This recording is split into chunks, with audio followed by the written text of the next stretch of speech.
was passed that very afternoon to Chef, the Supreme Headquarters Allied Expeditionary Force.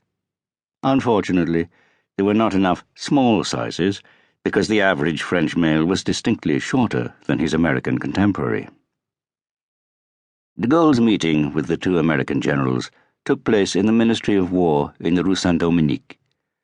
This was where his short-lived ministerial career had begun in the tragic summer of 1940, and he had returned there to emphasize the impression of continuity.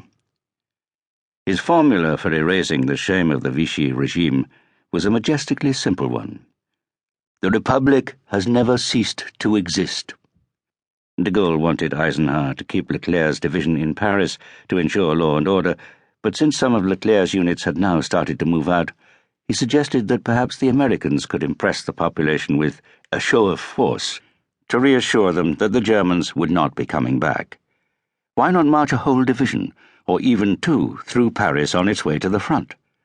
Eisenhower, thinking it slightly ironic that de Gaulle should be asking for American troops to establish his position firmly, turned to Bradley and asked what he thought. Bradley said that it would be perfectly possible to arrange within the next couple of days. So Eisenhower invited de Gaulle to take the salute, accompanied by General Bradley. He himself would stay away. On their return to Chartres, Eisenhower invited General Sir Bernard Montgomery to join de Gaulle and Bradley for the parade, but he refused to come to Paris. Such a small but pertinent detail did not deter certain British newspapers from accusing the Americans of trying to hog all the glory for themselves.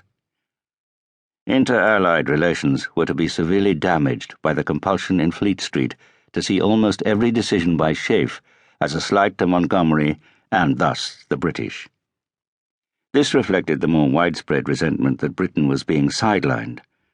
The Americans were now running the show and would claim the victory for themselves. Eisenhower's British deputy, Air Chief Marshal Sir Arthur Tedder, was alarmed by the prejudice of the English press.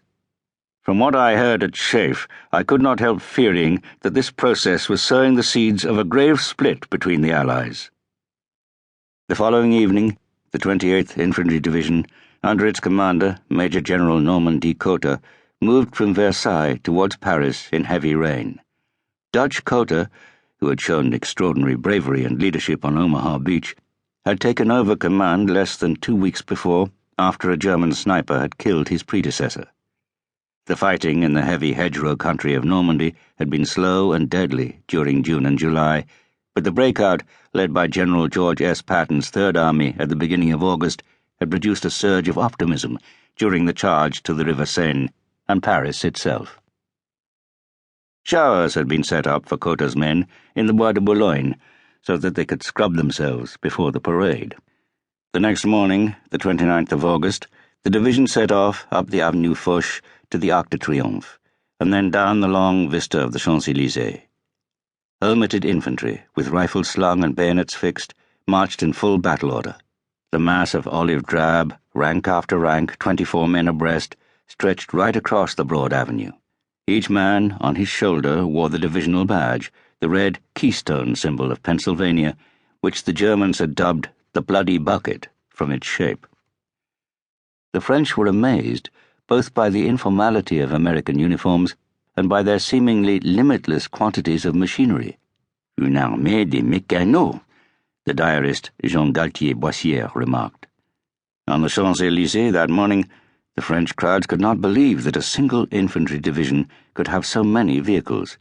Countless jeeps, some with .50 machine guns mounted behind, scout cars, the artillery with their 155mm long-tom howitzers towed by tracked prime movers, engineers, service units with small trucks and 10-tonners, M4 Sherman tanks, and tank destroyers.